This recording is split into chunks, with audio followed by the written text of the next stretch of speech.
नमस्ते दोस्तों।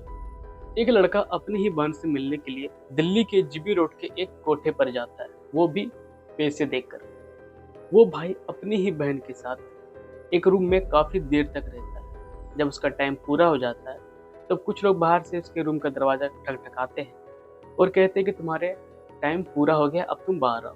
तब वो भाई कहता है कि मैं इस लड़की के साथ और भी टाइम बिताना चाहता हूँ। तब वे लोग कहते हैं कि अगर तुम्हें इस लड़की के साथ और भी टाइम रहना है साथ में, तो तुम्हें डबल पेमेंट करना पड़ेगा। और वो भाई डबल पेमेंट करने के लिए भी तैयार हो जाता है। आखिरकार वो लड़की उस कोठे पर पहुंची कैसे, और वो भाई अपनी ही सगी बहन के साथ इतनी देर तक उस रूम में कर क्या रहा। जब आप इस पूरी घटना को सुनेंगे तो आपके रोंगटे खड़े हो जाएंगे।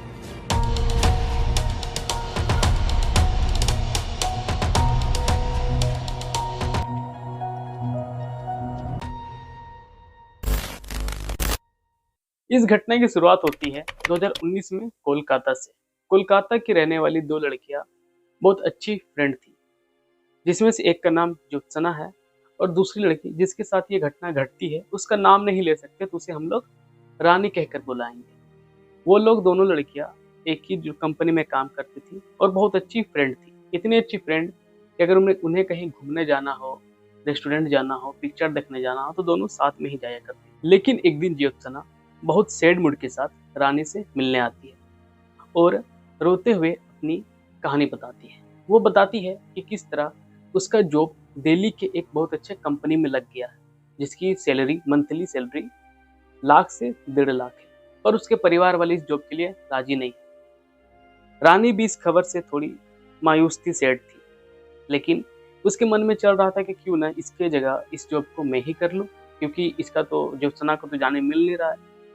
तो वो अपने फ्रेंड ज्योत्सना से पूछती है कि क्या तुम्हारी जगह इस जॉब को मैं कर सकती हूँ।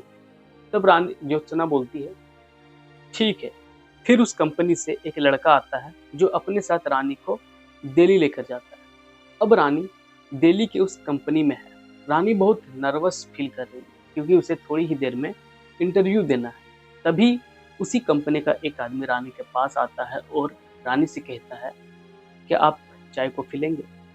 तब रानी जो नर्वस फील कर रही थी तो सोचती है कि अगर थोड़ी चाय पिएगी तो थोड़ा रिलैक्स फील करेगी, और चाय का ऑर्डर रानी दे देती है। चाय पीने के बाद मानो रानी को लग रहा हो कि उसे बहुत नींद आ रहा है और थोड़ी ही देर में रानी बेहोश हो जाती है। अब जो रानी के साथ होने वाला है इसके बारे में रानी ने कभी अपने सपने में भी नहीं सोचा होगा। रानी जब अपनी आंखें खोलती है तो वो अपने को एक बंद कमरे में पाती है और सामने देखती है एक बूढ़ा आदमी जो बिना कपड़ों के खड़ा है।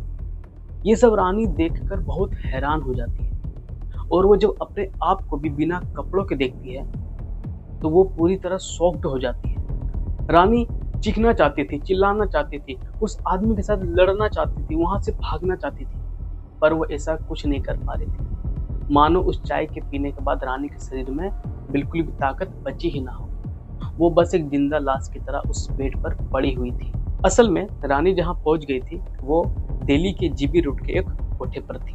फिर रानी देखती है कि किस तरह एक ही दिन में एक के बाद एक करके 15 से 16 आदमी रानी के साथ संभोग करते हैं। जब रानी को थोड़ा बेटर फील होता, थोड़ा बॉडी में ताकत महसूस होता, तो वो चीखती, चिल्लाती, वहां से भागने की कोशिश करती, तो कुछ लोग उसे बहुत मारते पीटते और बेहोशी का इंजेक्शन लगा देते। इसी तरह रानी को उस कोठे पर 1.5 महीने बीत गए थे और यहाँ कोलकाता में रानी के परिवार वाले रानी को ढूंढने में लगे हुए थे। वे लोग किसी भी तरह रानी का बस पता लगाना चाहते थे। यहाँ कोठे पर रानी की बहुत डिमांड थी क्योंकि रानी दिखने में भी सुंदर थी और यंग थी।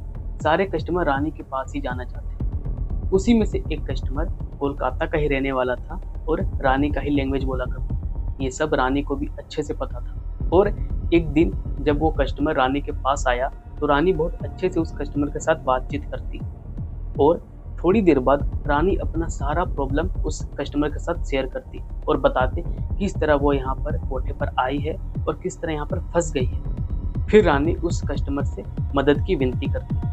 वह आदमी भी बहुत डर जाता है क्योंकि उसे पता था कि वो इस वक्त जहाँ पर है यहाँ के लोग बहुत खतरनाक है और इसमें उसकी जान भी जा सकती है। लेकिन रानी के बार बार मदद की विनती करने पर वह आदमी मान जाता है।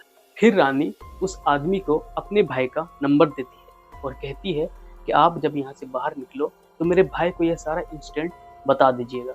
वह आदमी अपने घर करोल बाग वापस जाता है और रानी के भाई को कॉल करता है और सारा घटना रानी के भाई को सुना देता है और बता देता है कि इस तरह आपकी बहन इस कोठे पर आ गई और यहाँ पर फंस गई है। ये सब सुनने के बाद रानी का भाई तुरंत दिल्ली के लिए निकलता है। अब रानी का भाई दिल्ली आ चुका था। अब रानी के भाई के लिए दिल्ली एक न्यू जगह था। यहाँ पर रानी का भाई किसी को नहीं जानता था, तो वह वापस उसी आदमी को कॉल करता है और मिलने के लिए बुलाता है। वह आदमी रानी के भाई के सामने बहुत शर्मिंदगी फील करता है और थोड़ी देर बाद उसी जीबी रोड के कोठे पर रानी के भाई को वह लेकर जाता है। फिर रानी का भाई उस कोठे के मैनेजर से मिलता है, जो कि एक लेडी होती है, और उनसे कहता है कि मुझे यंग लड़की चाहिए। तब वहाँ के मैनेजर रानी के भाई को रानी से ही भेंट करवाता है। दोनों आपस में एक दूसरे को देखते हैं। मन में फीलिंग्स थे एक भाई और बहन के लिए। रानी तुरंत अपने भाई से सारा घटना कहना चाहती थी, लेकिन दोनों चुपचाप थे, क्योंकि उन्हें पता था कि उनका चुप रहने में ही उन दोनों की भलाई है। फिर दोनों एक रूम में जाते हैं और रानी धीमी आवाज में रोते हुए अपना सारा घटना अपने भाई को बताती है। जरा सोच कर देखिए कैसा लगता होगा उस भाई को जब वो अपनी ही बहन को एक कोठे में देखती होगी, वो भी इस हालत में। और उस बहन के बारे में सोचिए, उस बहन को कैसा लगता होगा कि उसी का भाई उससे मिलने के लिए एक कोठे पर आया है। दोनों को रूम में काफी वक्त हो गया था। तब कुछ लोग उसके रूम का दरवाजा बाहर से ठकठकाते हैं और कहते हैं कि तुम्हारा टाइम पूरा हो गया है, अब तुम बाहर आओ। तब वो भाई कहता है कि मैं इस लड़की के साथ और भी टाइम रहना चाहता हूँ। तब वे लोग कहते हैं कि अगर तुम्हें इसके साथ और भी टाइम रहना है तो तुम्हें डबल पेमेंट करना पड़ेगा। और वो भाई डबल पेमेंट भी कर देता है और रानी के भाई रानी को दिलासा देता है कि मैं तुम्हें यहाँ से जल्द ही निकालूंगा। पर रानी के भाई को कुछ भी समझ नहीं आ रहा था कि भला मैं अपनी बहन को यहाँ से निकालूं कैसे। फिर उसके दिमाग में यह ख्याल आता है कि क्यों ना मैं पुलिस की मदद लूं। लेकिन उसके मन में एक डर था, जो यह था कि अगर शायद पुलिस वाले भी इन लोगों के साथ मिले हों, क्योंकि ये लोग बहुत पावरफुल आदमी हैं। फिर रानी स्वाति मालीवाल के बारे में बताती है, जो कि महिला आयोग की अध्यक्ष है, जिसका नाम वो इसी कोठे पर सुनी थी, जो कि अगर यहाँ पर इस कोठे पर किसी भी महिला को जोर जबरदस्ती रखा गया हो तो वो उन्हें यहाँ से निकालने में मदद करती है। रानी कहती है कि आप उन्हीं से जाकर मदद मांगो। रानी का भाई तुरंत DCW दिल्ली कमीशन वोमेन जाता है और वहाँ पर किरण नेगी से मिलता है। किरण नेगी को रानी का भाई सारा इंसिडेंट बताता है। फिर किरण नेगी स्वाति मालीवाल को फोन लगाती है और उनसे मिलने के लिए बुलाती है। स्वाति मालीवाल को जब ये पूरा इंसिडेंट पता चलता है तब वो तुरंत रानी के भाई की मदद के लिए मान जाते हैं। फिर Swati Maliwal DCP central district phone लगाती है और मनदीप सिंह रंधावा से बात करती है और उनको ये सारा इंसिडेंट बताती है और कहती है कि आप तुरंत उस कोठे पर रेड मारे और रानी को वहां से निकाले। लेकिन मनदीप सिंह रंधावा सोच रहे थे कि अगर मैं वहां पर रेड मारूं और वो लोग रानी को कहीं छुपा दे तो, इसलिए वो एक प्लानिंग बनाते हैं और रानी के भाई को कहते हैं कि आप उसी कोठे पर जाएं, अपनी बहन के साथ उस रूम में रहें जब तक पुलिस रेड न मारे तब तक। जब पुलिस रेड मारे तब आप लोग बाहर रहें। प्लानिंग के अनुसार सब कुछ ऐसा ही होता है। रानी का भाई उस कोठे पर जाता है और अपनी बहन के साथ एक रूम में काफी देर तक रहता है। फिर पुलिस रेड मारती है और दोनों भाई बहन को वहां से निकालती है। फिर पुलिस उस कोठे के मैनेजर और बाकी लोगों को गिरफ्तार करती है। दोनों भाई बहन अपने घर कोलकाता वापस चले जाते हैं। दोस्तों, इस पूरी घटना में अगर रानी दिल्ली एक अनजान आदमी के साथ ना आकर अपने किसी परिवार वाले के साथ आती तो शायद रानी को यह दिन देखना न पड़ता। लेकिन कौन जानता था कि रानी के साथ इतनी बड़ी घटना घट जाएगी, जिसके बारे में रानी ने अपने कभी सपने में भी नहीं सोचा होगा। तो आज की वीडियो यहीं खत्म होती है। मिलते हैं किसी और वीडियो।